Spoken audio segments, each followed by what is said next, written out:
Welcome and thanks for joining us for this edition of Scope. The inquiry into the controversial Union Bank of Switzerland loan is in its third stage. Key people involved have been presenting their evidence.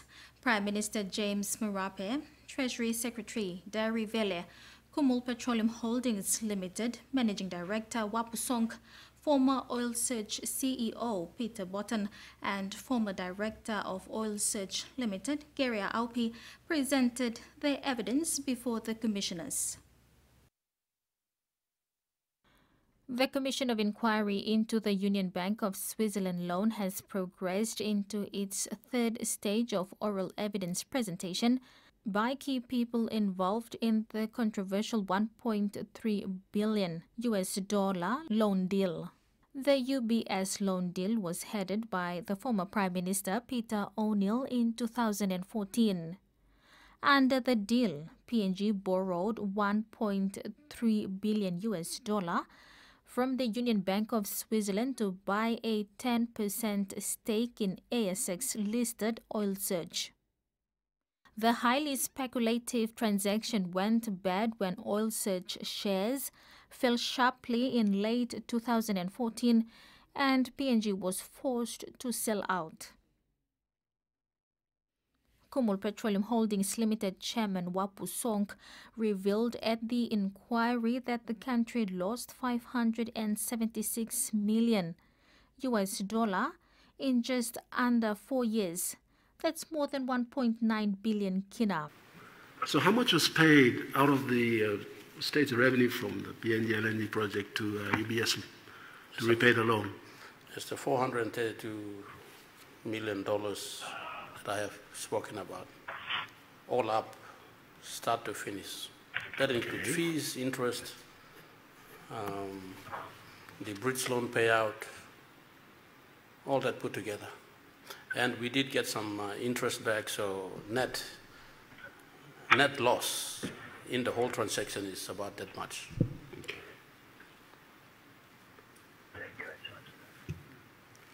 Now,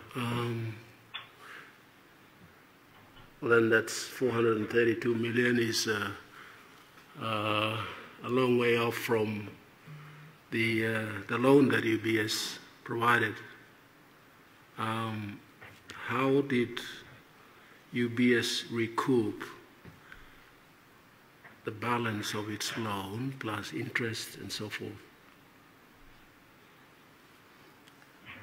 UBS only provided 235 million or so as the bridge loan facility. That's the only cash component.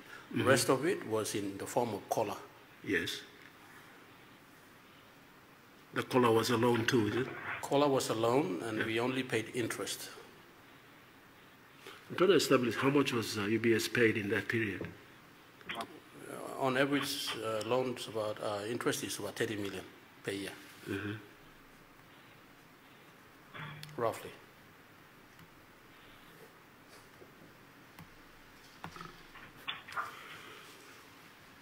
Was UBS paid any money from the proceeds of the sale of the Oil Search shares to repay its loan?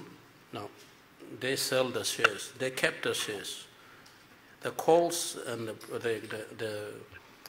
the collar is kept by UBS, and we have a set price of calls and puts.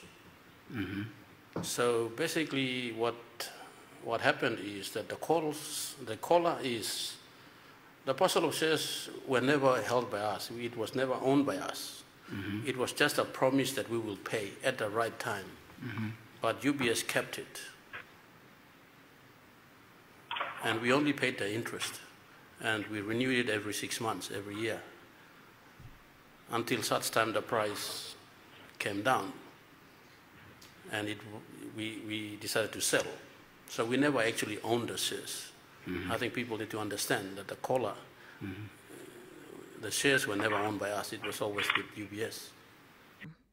Prime Minister James Marape, after presenting his evidence, told the media that the country lost over $1 billion. That amount equals to more than 1.3 billion kina.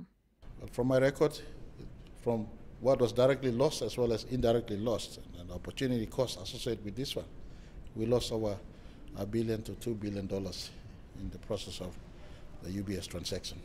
Prime Minister Moresby, who gave evidence in his capacity as the then Finance Minister under Peter O'Neill's prime ministership in 2014, said he and other government ministers were bulldozed into agreeing to the deal. UBS was totally unnecessary except maybe to help our friends in oil sets.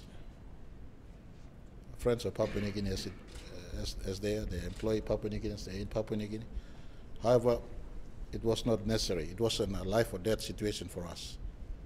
But we sank over $1 billion into that transaction. Treasury Secretary Dari Vele during the inquiry said he was very much involved with working under the Prime Minister to acquire the loan.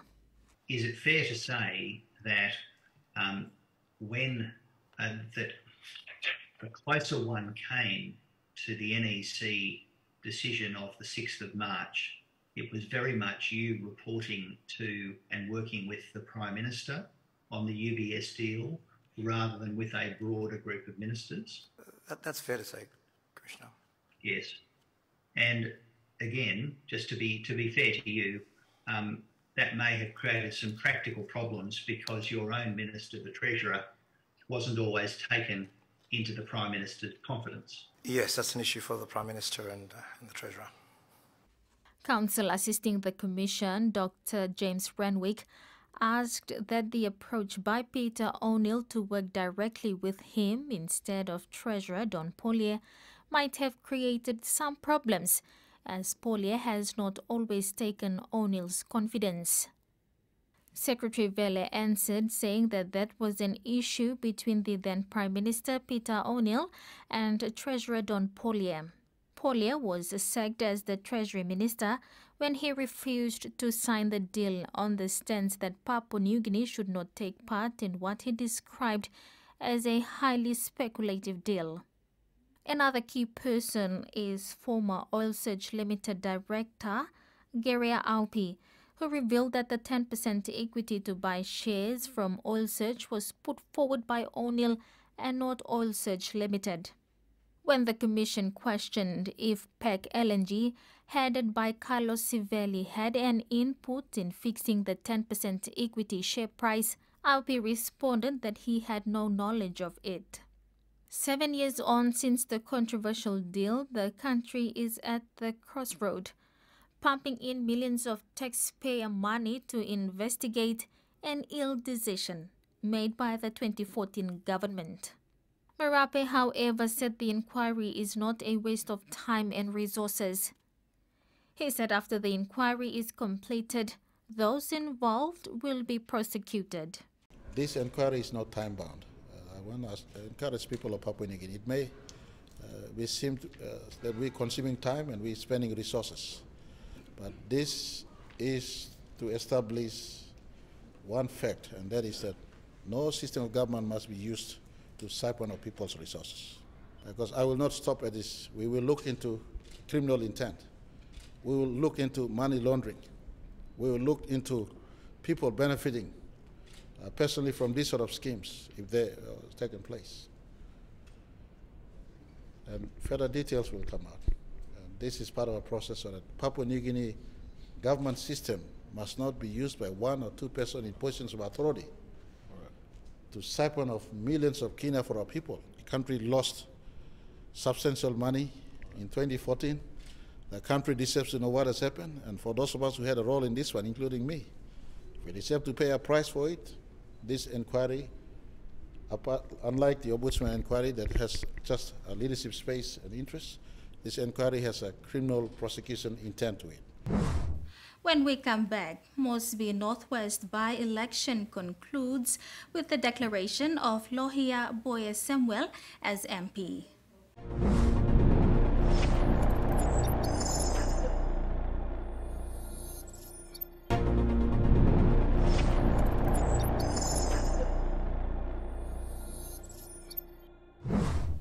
Welcome back.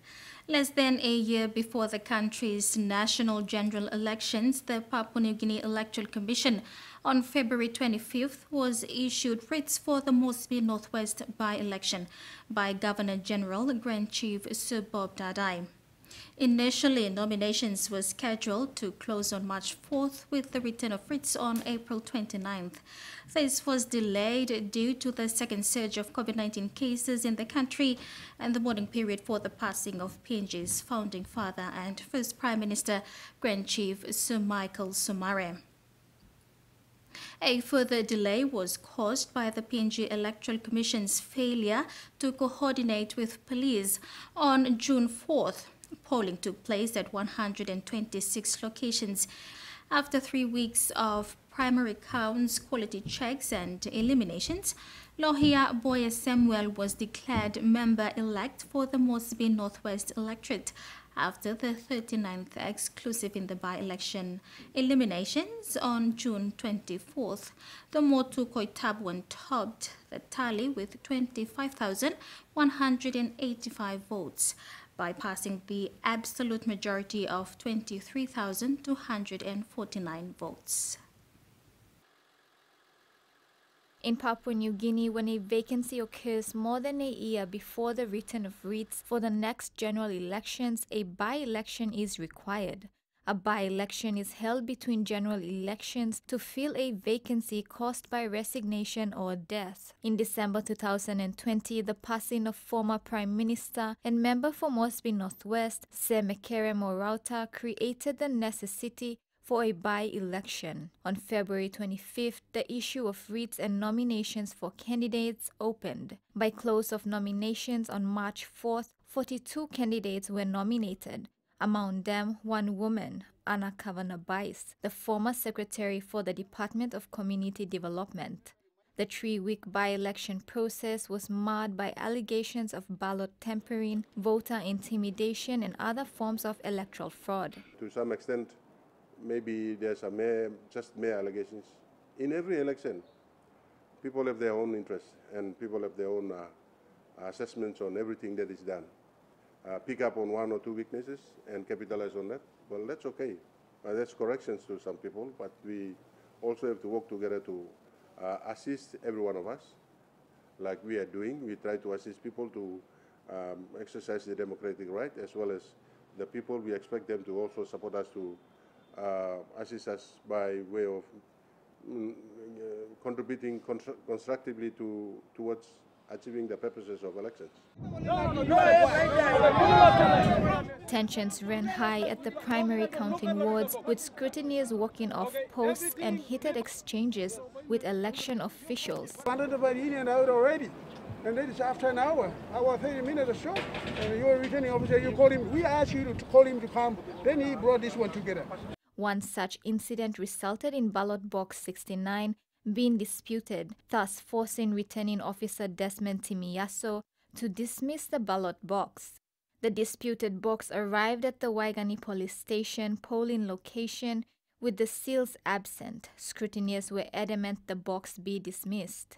Polling team number Team 5 for Waigani police station has been disputed by scrutineers of the candidates here due to the missing serial ballot box tag numbers, which has been actually which has been misplaced while packing the stationery and some other items to the polling site. It was mistaken, but we made an agreement to replace it as soon as possible, but the supporters go ahead saying we'll dispute that box.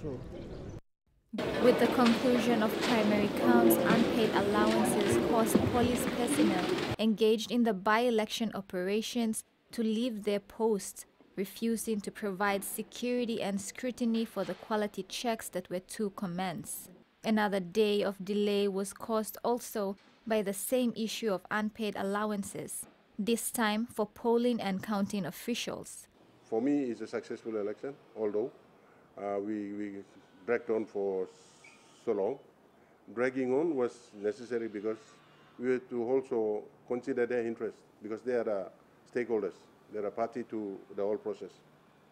So when we have done that, we have successfully delivered elections.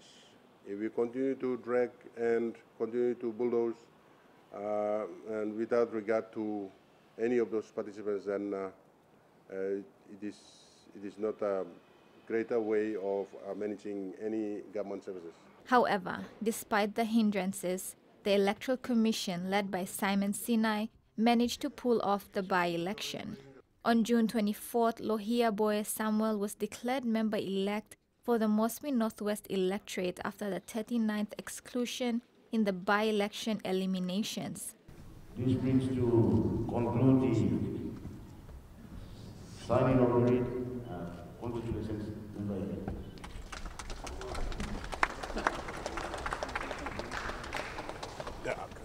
The Motu Koitabuan topped the tally with 25,185 votes, bypassing the absolute majority of 23,249 votes. But thank you to the people of Tatana, Baruni, Hanobala, Gabriela, 7,000 people voted for me. Out of them, that's almost 70% of the votes. I can assure you that we will bring the services that has been lacking over the last 10 to 15 years. Thank you so much. I'd also like to dedicate this into my late father, who passed away in April.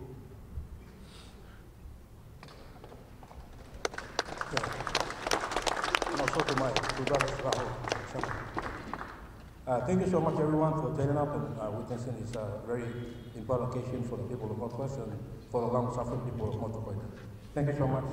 In less than a year, PNG will choose new national leaders. Allegations of ballot tampering, voter intimidation, and other forms of electoral fraud, in addition to an outdated electoral roll, and the lack of coordination resulting in people living with disabilities deprived of their right to vote, are just a handful of the many challenges faced. The Moresby Northwest by-election has given the country a preview of the upcoming national general elections. We'll be back with more on Scope after the break.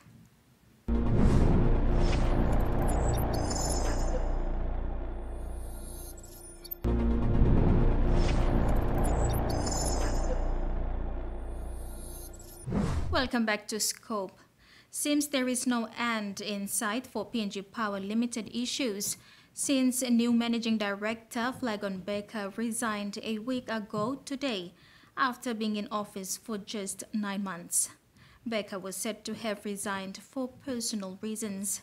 His resignation came days after the PNG Energy Workers Union made another call for the PNG Power Executive Management to be investigated for mismanagement. Now, the Independent Consumer and Competition Commission is concerned that with Baker's resignation, the work that's already been put into power reforms will be delayed, and that the government's development and growth agenda, including the 70% connectivity by 2030. The resignation of Flagon Baker a week ago today shows no end in sight for PNG Power's issues, from alleged mismanagement to the power supply across the country. On Sunday, the PNG Power Board announced Baker's resignation due to personal reasons. Obed Bhatia, who has served the company for more than 30 years, is officer in charge until a permanent appointment is made. The constant changes to position of company head continues, and the appointment of a permanent one continues to stall the progress of power reform in the country, and also addressing once and for all continuous grievances of members of the PNG Energy Workers Union. Just days before Baker resigned, the PNG Energy Workers Union demanded the managing director step down and members of the executive management be subject to investigation for alleged mismanagement and abuse of office. For us to drive lower tariffs and lower power prices and more reliability and higher availability in our assets nationally, we need to work together under a new regulatory process.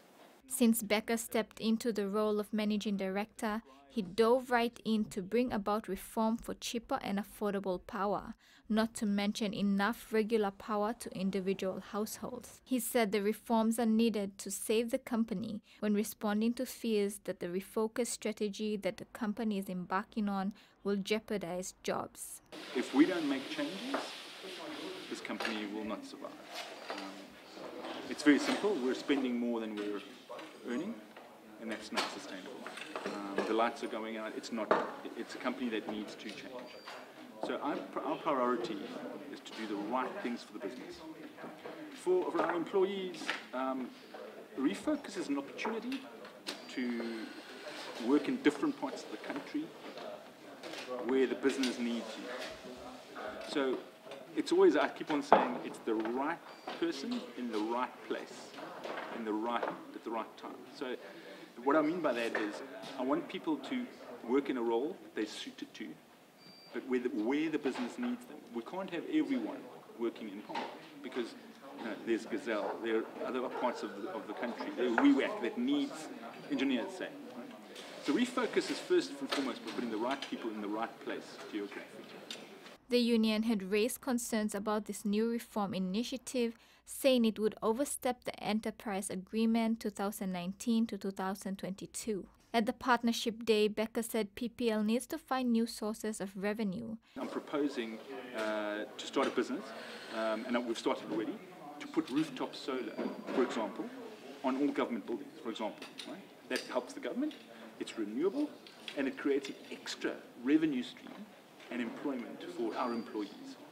We're doing something else, even with single buyer, by doing that and competition within the generation space and competition in retail, that will create new opportunities for ambitious and hard-working employees of PNG Power. Becker had said at the recent PPL Partnership Day that the journey of reform involves the NEA, the ICCC, IPPs and other relevant stakeholders. One stakeholder that has responded to his recent resignation is the Independent Consumer and Competition Commission. The ICCC has stated there is no room to delay the competition reforms pursued by the ICCC and PNG Power Limited. Commissioner and Chief Executive Officer Paulus Ein said the ICCC is now concerned that PNG may have a very slim chance of achieving the government's broader electricity development and growth agenda, including the 70% connectivity by 2030. Ein said the country is in dire need of a comprehensive and appropriate competition reform for PNG's power sector. The commissioner under Becker's leadership, the ICCC received increased and effective collaboration and support from PPL to facilitate and process the competition reform agendas for the electricity sector. Ein said he believes these reforms are appropriate for PNG to realize a sustainable market model for the power sector. Reforms are evident in how the PNG Ports Corporation and Motor Vehicle Insurance Limited have thrived with good regulatory governance. Ein stressed that good governance is contingent on leadership as well, and that the recent turbulence at PPL leaves PNG with very slim chances of achieving the government's broader electricity development and growth agenda, including the 70% connectivity by 2030, unless PNG power competition reforms are progressed expeditiously. He added that these reforms will also assist PNG to realize more of the electricity sector's growth potential and PPL's improved performance.